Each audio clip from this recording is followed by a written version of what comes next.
The lights of the auditorium shimmered softly as thousands of people settled into their seats, waiting for the next contestant to walk onto the iconic America's Got Talent stage. The cameras glided across the room, capturing the eager faces, the murmurs of excitement, and the familiar panel of judges just beginning to lean forward with curiosity. Among them was Simon Cowell, sitting calmly with his pen in hand, watching the stage with an expression that could shift from skepticism to astonishment in a heartbeat. No one in that room yet knew that in just a few minutes, a quiet Filipino boy standing alone behind the curtain would bring him to the brink of tears and change the energy of the entire night.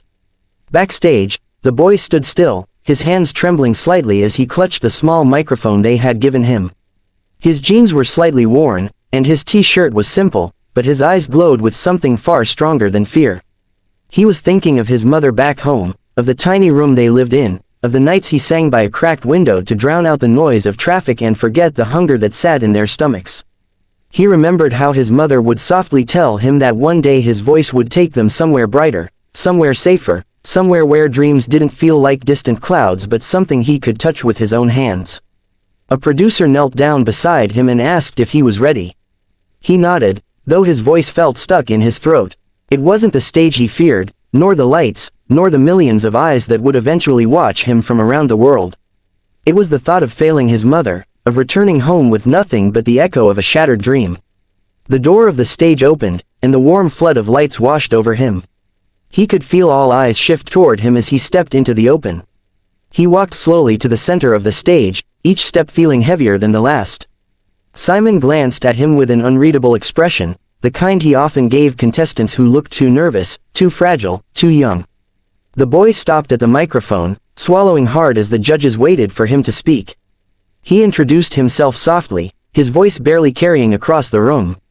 He explained that he came from the Philippines, that life had been difficult, that he grew up without much, but singing was the one thing that made every hardship feel small. The judges listened, some with sympathetic smiles, others with curiosity about what such a shy, soft-spoken boy could possibly bring to a stage as grand as this one. When they asked how old he was, he answered in barely more than a whisper. When they asked what song he would sing, he mentioned a classic power ballad, one notoriously difficult, one that only the bravest dared attempt on such a stage. Simon raised his eyebrows slightly at the choice, not in disapproval but in surprise, as if wondering why someone so gentle-looking would take on something so demanding. The audience shifted in their seats, curious but not entirely convinced. The boy knew this. He had seen countless people underestimated because of how they looked, how they spoke, how little they had. But he also knew something they didn't. He knew the way music could rise from the heart like a river breaking through stone. He closed his eyes when the music began. The first notes echoed softly across the auditorium, and the audience held their breath, unsure of what to expect. For a moment, he didn't sing. He let the melody settle into his bones, let the memories rise within him, the nights singing alone in dark alleys, the mornings helping his mother carry water, the afternoons selling small items on the street just so they could eat that day.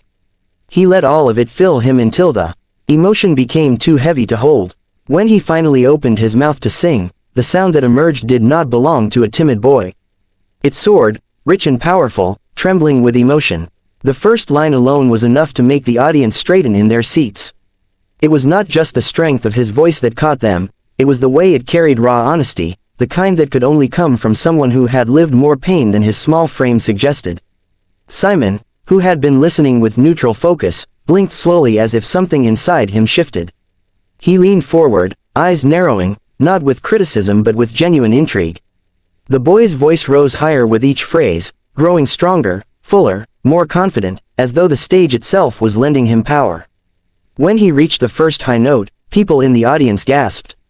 They hadn't expected that level of control, that level of power, from someone who moments earlier could barely say his own name without shaking. As he continued the song, his voice cracked just slightly at one moment, not from lack of skill but from the emotion that swelled inside him. Instead of weakening the performance, it made it more real, more vulnerable, more heartbreaking. The crowd watched silently, some with their hands over their mouths, some blinking rapidly as tears began to form. They were witnessing not just a performance but a release, a pouring out of every fear, every hope, every dream this boy had held inside for so long.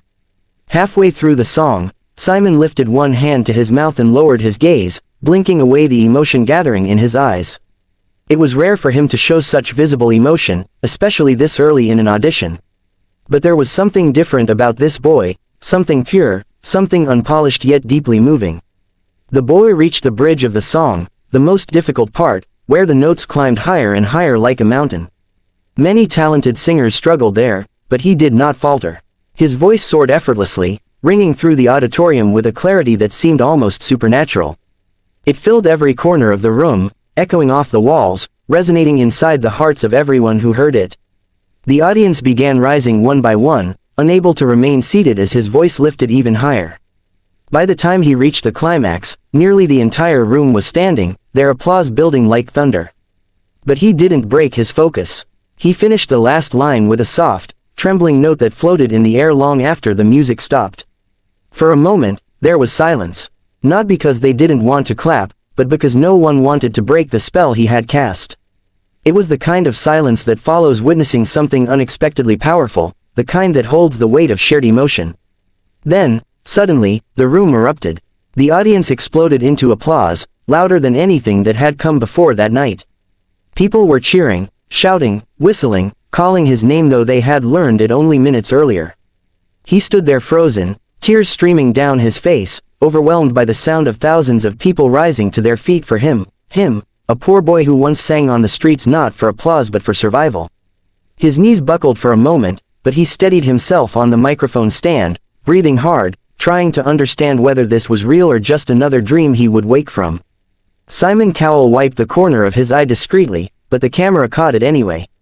He looked at the boy with a softness rarely seen.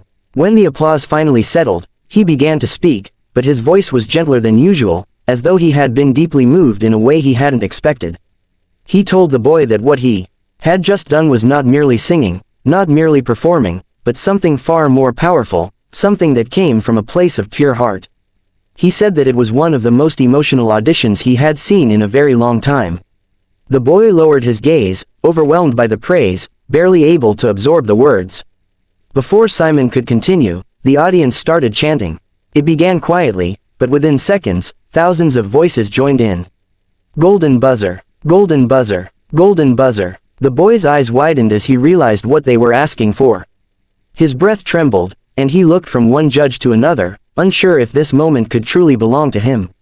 Simon looked around the room, taking in the crowd's energy, the rising emotion, the trembling boy standing before him. Then he looked back at the golden buzzer button, the one that had changed so many lives on this stage. His fingers tapped against the judge's table as he thought for a long, silent moment. Then he stood up. The audience screamed instantly, knowing what was coming. The boy covered his mouth with both hands, tears already pouring faster. Simon stepped forward, leaned toward the button, and with a sudden, powerful motion, he slammed his hand down on it. The sound echoed like a firework across the auditorium. The golden confetti burst from the ceiling like a rain of dreams. The music swelled with triumphant power. The boy exhaled a sound somewhere between a sob and a laugh as the golden pieces fluttered around him, catching the lights, sparkling like stars falling just for him. He dropped to his knees, crying openly as the confetti clung to his hair, his clothes, his face. The audience roared, even louder than before, cheering with a kind of joy that spread like electricity. The judges stood, applauding him, smiling with genuine warmth. Even the sternest faces softened as they watched the boy struggle to process what had just happened.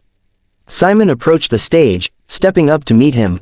The boy stood shakily, still crying, and when Simon reached him, he placed a gentle hand on the boy's shoulder. He told him that he deserved this moment, that the world needed to hear a voice like his, that he had not just sung a song but told a story of courage and heart. The boy tried to speak, but his voice broke into sobs, and instead he bowed deeply, a gesture of gratitude, humility, and overwhelming emotion. Simon lifted his chin gently, telling him to stand proud, because he had earned every second of what was happening. As the confetti continued to fall, stagehands, producers, and crew members gathered backstage, some wiping their own tears, moved by what they had just witnessed. The boy's mother, watching from home, would later say she felt her heart lift the moment she saw the confetti, as if every prayer she had whispered in the dark had suddenly been answered in a single golden moment.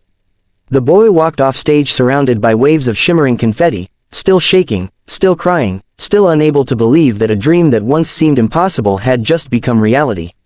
Every person he passed backstage congratulated him warmly, some hugging him, others patting his back. He kept thanking them through sobs, his voice trembling with disbelief. As he reached the backstage hallway, he looked down at his hands, still collecting the golden pieces, and whispered softly that he wished his mother could see this in person.